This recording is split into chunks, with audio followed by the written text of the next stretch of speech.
శ్రీమాత్రే నమః. సద్గురు జ్యోతిషాలయం వారి యొక్క ఆంగ్ల నూతన సంవత్సర శుభాకాంక్షలు. మా ప్రేక్షక మిత్రులందరికీ కూడా ఈ 2025 ఆంగ్ల నూతన సంవత్సరం ఎన్నో గొప్ప వసంతాలు రావాలని మనస్ఫూర్తిగా ప్రార్థన చేస్తున్నాను. మీరు మాకు చేసే ఒక చిరు సహాయం, మా ఛానల్ని లైక్ చేయడం, సబ్స్క్రైబ్ చేయడం, మీ మిత్రులందరికీ షేర్ చేయడం, ఇది ఒకటి చేయండి. ఇంకా మీకు చాలా అద్భుతమైనటువంటి విశేషాలు చాలా మీకు వస్తాయి. మరి ఈ ఆంగ్ల నూతన సంవత్సరంకి ఉగాదికి మధ్యలో ఉన్నటువంటి 3 నెలలు ఉంటుంది చూస్తారా, చాలామందికి మళ్ళీ ఉగాది పంచాంగ శ్రవణంతో పాటు మళ్ళీ వస్తుంది. కానీ ఈ 3 నెలల గ్యాప్లలో ఏమేమి జరగబోతున్నాయి, ఓవరాల్ ఇయర్ ఎలా జరగబోతున్నాయి అనేది మనం చూసుకుంటాం. ప్రతి ఒక్కరికి ఒక ఫీలింగ్, ఈ కొత్త సంవత్సరం నాకు ఏం జరగబోతుంది, నేను ఈ సంవత్సరం నాకు వివాహం అవుతుందా, ఉద్యోగం వస్తుందా, నా వ్యాపారం బాగుంటుందా, నా రాజకీయం బాగుంటుందా, నేను ఎలా ఉంటాను అనే ఒక ఆలోచన అంతా కూడా ప్రతి ఒక్కరికి వస్తూ ఉంటుందన్నమాట. దాన్ని దృష్టిలో పెట్టుకొని ద్వాదశ రాశి ఫలితాలు అన్నిందరికీ కూడాను మనం చెప్పబోతున్నాం. మళ్ళీ చెప్తున్నాను, రాశి ఫలితాలు అన్నది పడుతున్న వర్షానికి ఒక గొడుగే, కానీ రాశి ఫలితాలు జీవితం కాదు. మీరు మిమ్మల్ని నమ్మండి, మీ ఇష్టదైవాన్ని నమ్మండి, దైవ ప్రార్థన చేయండి. ఇంకనూ మీ రాశి ఫలితాలన్నీ పొందాలని అనుకుంటున్నవారు మీ పరిసర ప్రాంతాల్లో ఉన్నటువంటి సద్గురువుని ప్రార్థించండి. వారి దగ్గర పోయి మీ యొక్క date of birth, time of birth తెలపండి. లేదా మా ద్వారా తెలుసుకోవాలనుకుంటున్నారా, ఈ కింద ఉన్న నెంబర్కి వాట్సప్ చేయండి. ఈ అయ్యప్ప సీజన్ ఉండడం వల్ల జనవరి వరకు చాలా బిజీగా ఉంటాం కాబట్టి జనవరి తర్వాత వ్యక్తిగత జాతకాలు చెప్పడం జరుగుతుంది. మీ ఏ వివరాలైనా వాట్సాప్ చేయండి, మా అడ్మిన్ మీకు రిప్లై ఇస్తూ ఉంటారు. వృషభ రాశి మిత్రులారా, 2025 సంవత్సరం మీకు ఆంగ్ల నూతన సంవత్సర శుభాకాంక్షలతో ఈ కార్యక్రమాన్ని ప్రారంభిస్తాం. జ్యోతిష్ శాస్త్ర ప్రకారం వృషభ రాశి వారికి శుక్రుడు అధిపతిగా ఉన్నాడు. ఈ రాశి వారికి ఆంగ్ల నూతన సంవత్సరంలో గురుడు 2వ స్థానంలో ఉండడం వల్ల ఒడిదుడుకులు ఉంటాయి. మరోవైపు రాహుకేతుల ప్రభావం వల్ల ప్రతికూల ఫలితాలు ఎదురయ్యే అవకాశాలు కూడా ఉన్నాయి. ఈ కాలంలో పెట్టుబడులకి కాస్త దూరంగా ఉండాలి.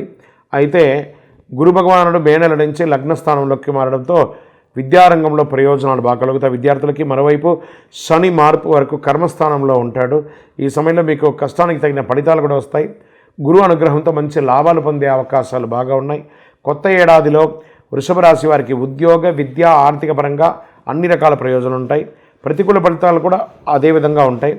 కెరియర్ పరంగా కొత్త ఏడాదిలో వృషభ రాశి వారికి ఉద్యోగాల్లో ఉద్యోగం లేని వారికి ఉద్యోగం వచ్చే అవకాశాలు ఉన్నాయి. కాలింగ్ లెటర్స్ వస్తాయి.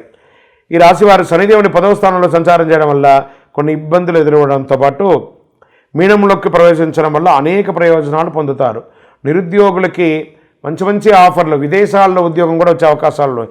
ఉద్యోగం చేస్తున్న వారికి ప్రమోషన్స్ ఇవి కూడా వచ్చే అవకాశాలు ఉన్నాయి. అనేక రంగాల్లో సానుకూల ఫలితాలు ఉన్నాయి. కొత్త ఏడాదిలో వృషభ రాశి వారికి ఆర్థికంగా అద్భుతమైనటువంటి ఫలితాలు ఉన్నాయి. మీకు రావాల్సిన అప్పులు తీరుతాయి. మీరు ఇవ్వాల్సిన అప్పులు కూడా తొలగించుకుంటారు.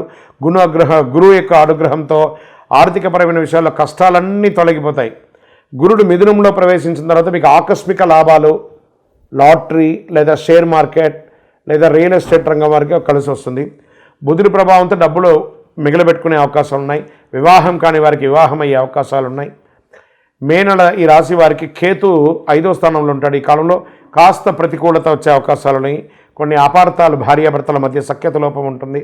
ఆరోగ్యపరంగా శనిదేవుని యొక్క ప్రభావం, గుండె సంబంధిత సమస్యలు రావచ్చు. అయితే మార్చి తర్వాత ఆరోగ్యం మెరుగుపడుతుంది. ఈ కాలంలో మీరు శారీరక, మానసిక సమస్యల నుండి ఉపశమనం పొందుతారు. వివాహ జీవితంలో ప్రేమికులు కానీ భార్యాభర్తల మధ్య కానీ కొత్త ఏడాదిలో గురుడు అనుగ్రహంతో మీ వైవాహిక జీవితం సంతోషంగా ఉంటుంది. మీ ప్రేమ పెళ్లి వరకు వెళ్ళే అవకాశాలు ఎక్కువ ఉన్నాయి. గత ఏడాది కంటే ఈ ఏడాది ప్రేమికులు మెరుగైన ఫలితాలు పొందొచ్చు. కేతు 4వ స్థానంలో, శనిదేవుడు 10వ స్థానం నుంచి సంచారం చేయడం వల్ల ఎలాంటి సమస్యలు ఉండవు, అద్భుతంగా ఉంటారు. కొన్ని రాజయోగాలు కూడా ఏర్పడుతున్నాయి మీకు గురు ప్రభావంతో. 2025లో మిథునంలో ప్రవేశించిన వృషభ రాశికి సానుకూలంగా ఉండడం వల్ల ఈ కాలంలో వివాహం కాని వారికి వివాహం, ఉపనయనం, గృహప్రవేశం, ఇల్లు కొనుక్కోవడం ఇవన్నీ కూడా ఉంటుంది. విదేశాలకు వెళ్ళాలనుకున్న వాళ్ళకి విదేశపరంగా కూడా అద్భుతంగా ఉంటుంది. వ్యాపారంలో అన్ని రకాలుగా అద్భుతంగా ఉంటారు. కర్మస్థానంలో శని భగవాను ఉన్నాడు. ఈ సమయంలో వృషభ రాశి వారికి మంచి ఫలితాలు ఉంటాయి. వ్యాపారం పుంజుకుంటుంది. పాత స్టాక్ అంతా క్లియర్ అయిపోతుంది. మార్చి తర్వాత శనిదేవుని 10వ స్థానం మారడం వల్ల కొన్ని ఒడిదుడుకులు ఉంటాయి. మీరు మంచి లాభాలను పొందే అవకాశాలు ఉన్నాయి.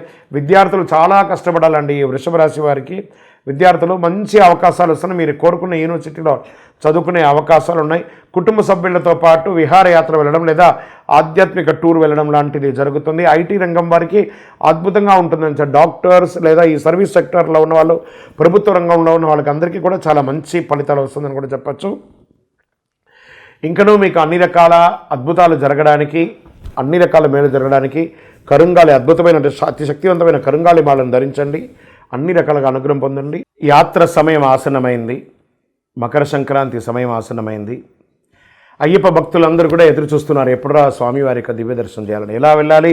భోగికి ముందు చేరాలి, మకర సంక్రాంతి చూడాలి, చాలు చాలు మనకింకా వలదు వలదు ఇక జన్మ. అలా మకర సంక్రాంతి కంటే ముందు, భోగి కంటే ముందు శబరిమలకి వెళ్ళి ఆ మకర సంక్రాంతి చూసి, ఆ తిరువాభరణ చారుత దర్శనాన్ని చూసి, ఆ జ్యోతి దర్శనం చూసి తిరిగి వచ్చేటప్పుడు ఒక్కొక్క ముఖంలో ఆనందం ఉంటుందో చూసారా. ఏదో సాధించాలని ఒక గొప్ప ఆనందం. ఆ ఆనందంతో తిరిగి వచ్చి మళ్ళీ 1 ఇయర్ మీరందరూ కూడా సుఖంగా ఉండాలని మనస్ఫూర్తిగా అయ్యప్ప స్వామి వారిని ప్రార్థన చేస్తున్నాను. అన్ని రకాలైనటువంటి ఏర్పాట్లు తిరువాంకూరు దేవస్వం బోర్డు వారు మీకోసం చేసి పెట్టున్నారు. మంచినీటి వసతులు, బాత్రూమ్ వసతులు, స్నాన ఘట్టాలు, భోజన వసతులు, అన్ని రకాలుగా. పోలీస్ సిబ్బందులు అయితే అద్భుతంగా సర్వీస్ చేస్తున్నారు. ఫైర్ సిబ్బందులు సర్వీస్ చేస్తున్నారు. ఫారెస్ట్ వారు సర్వీస్ చేస్తున్నారు. అక్కడ వాళ్ళు ప్రభుత్వం వారు ఎలా చెప్తే అలా చేయండి. అద్భుతమైనటువంటి యాత్ర చేస్తున్నారండి. ట్రాన్స్పోర్ట్ అయితే అద్భుతంగా చేస్తున్నారు. అన్ని రకాల డోలీ ఉంది, భోజనాలు ఉంది, అన్ని. అయ్యప్ప మీకోసం అనుగ్రహ వర్షాన్ని కురిపించి కూర్చున్నాడు. రండి, నిండు భక్తితో అనుగ్రహం పొంది వెళ్ళండి. శరణమయ్యప్ప. మనందరికీ ఈ భోగి అంటే ఏంటి, ఈ మకర సంక్రాంతి అంటే ఏంటి, కనుమ పండుగ భోగి. కుటుంబం అంతా కూడా కలిసి పాత చెత్త వస్తువులన్నీ పెట్టుంటాం కదా, వాటన్నిటిని తీసుకుపోయి చక్కగా భోగి మంటలు వేసి ఇంట్లో ఉన్న దారిద్ర్యాన్ని అంతటి కూడా తొలగించి తలంటు స్నానం చేసి చెరుకు గడలు పెట్టి పొంగల్ పెట్టి చక్కగా ఇంటిలిపాలి బంధువర్గాలంతా తీసుకునే ఆ మకర సంక్రమణ రోజు అందరూ బంధుమిత్రులతో కలవడం. వెంటనే రైతులకు పండగైనటువంటి కనుము ఆ యొక్క ఆవులన్నింటినీ కూడాను, ఎద్దులన్నింటినీ కూడా కడిగి చక్కగా ఆ పంద్యాలన్నీ కూడా పెట్టుకోవడం, చాలా అలంకారం చేసుకోవడం, గోవులకు అన్నిటికీ పూజ చేయడం. ఎన్ని రకాల ఈ సంక్రాంతి వచ్చిందంటే అందరూ కూడా సమతుల్యంగా పాటిస్తూ ఇంటిల్లిపాలి ప్రేమగా, ఇంకా హరిదాసులు అద్భుతంగా ఆడవాళ్ళందరూ గొబ్బిలు ఈ మార్గశీర్షం ధనుర్మాసంలో ఈ పేడలో పసుపు పువ్వు పెట్టి గొబ్బిలు పెట్టి ఎంత అద్భుతం అండి. పల్లెటూరులో పోయి చూడాలి. మా బాల్యంలో అంతా దాన్ని చూసేవాళ్ళం. ఇప్పుడు అన్నీ కూడా పట్టణంలో అవన్నీ మిస్ అయింది. కానీ ఇప్పటికీ కొన్ని జిల్లాల్లో, తూర్పు గోదావరి, పడమర గోదావరి, కృష్ణా జిల్లాల్లో నేను చూస్తున్నాను. ఇటుపక్క డెప్త్గా కొన్ని జిల్లాలకు వెళ్తే, ఇటుపక్క తెలంగాణలో మంతని, ఇటుపక్క కరీంనగర్ జిల్లాలో కొన్ని చోట ఇవన్నీ కూడా ఉన్నాయి. కొన్ని చోట చూస్తున్నాయి హరిదాసులు రావడం, ముగ్గు చక్కగా గొబ్బియాలో ఊరంతా కూడా సంక్రాంతి ముగ్గు పండుగలో పిల్లలు అయితే చక్కగా పతంగులు ఎగరేయడం. ఇది ఒక సంక్రాంతి అంటే. ఇంటిల్లిపాలి పెద్దవాళ్ళందరూ చిన్నపిల్లలకి మంచి మంచి గిఫ్ట్లు ఇవ్వడము, బట్టలు ఇవ్వడము, చిన్నవాళ్ళందరూ పెద్దవాళ్ళ దగ్గర ఆశీస్సులు పొందడము. ఒక అద్భుతమైనటువంటి మన భారతదేశపు ఆచారాన్ని అద్భుతంగా చూపించే ఒక పండగ ఏదైనా ఉందంటే అది మకర సంక్రాంతి పండుగే. అందరూ కూడాకి భోగి, మకర సంక్రాంతి, కనుమ శుభాకాంక్షలు, ఆశీర్వాదం. శరణమయ్యప్ప.